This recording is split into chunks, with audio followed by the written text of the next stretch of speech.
Hi, I'm Katie Uhlmann reporting for Katie Chats in downtown Toronto. I'm here with filmmaker Jordan Canning. How does it feel to have your debut feature film, We Were Wolves, at Tiff?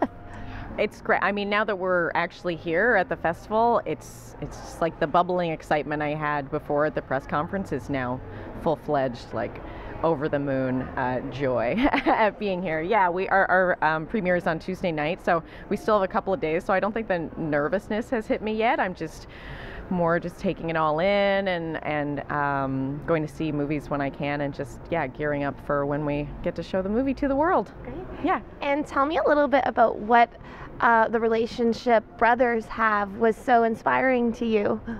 Yeah, I mean, I don't have brothers or sisters, but I do feel that brothers innately have a lot of kind of unspoken emotions and that maybe don't just get talked about openly, and so rear their faces in strange or unhealthy ways. So I thought that it was just a really interesting starting place for two characters who have such a deep history, and that's fraught with a lot of pain and resentment. So yeah, I wanted to start there and see how far we could push them, and then Steve Cochran came on board as co-writer, and boy did we push them even further. Absolutely.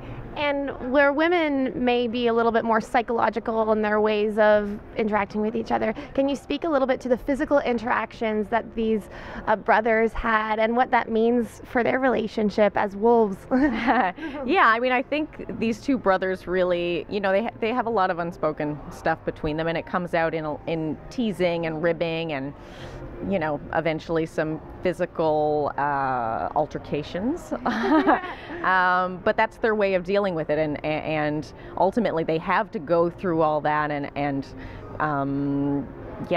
fight it out so that they can finally let go of all of that stuff that they're carrying around and their father, and move on and kind of start living their lives as the men that they are.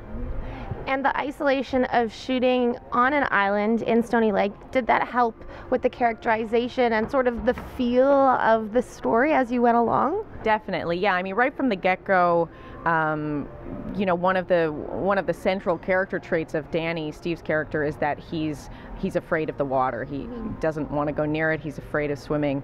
And so to isolate the two brothers, especially Danny, on this island, I think really, it's like a powder keg that's going to go off. And also there's no witnesses there. I don't mean they're going to murder each other, but they are just stripped down to themselves. They're not putting on any faces for strangers. It's just these two brothers, and as time goes on, the layers and the walls start getting stripped down, and until it's just the rawness at the center. Absolutely. And your good friend Lindsay McKay has her first feature in Tiff as well. So what's it been like for you two as friends, going on this really exciting journey? Well, and it's not just Lindsay. So Pat Mills has his first feature, Coral Aiken.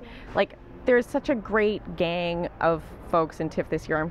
I'm like overjoyed that we're all here together premiering our films and going through this together. It's so exciting. I saw Pat's film last night and it was so good. I'm seeing Lindsay's film tomorrow.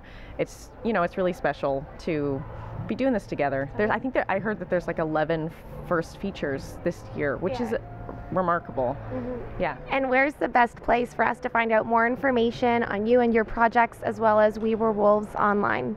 Yeah, we have a website, wewolvesmovie.com, and we're also on Twitter and Facebook and Instagram, and you can just call me if you want, anything you want. You can find us online pretty easily. Well, thank you so much. Congratulations, and have an amazing Tiff. Thank you so much. Thank you. I'm Katie Uhlmann reporting for Katie Chats in downtown Toronto.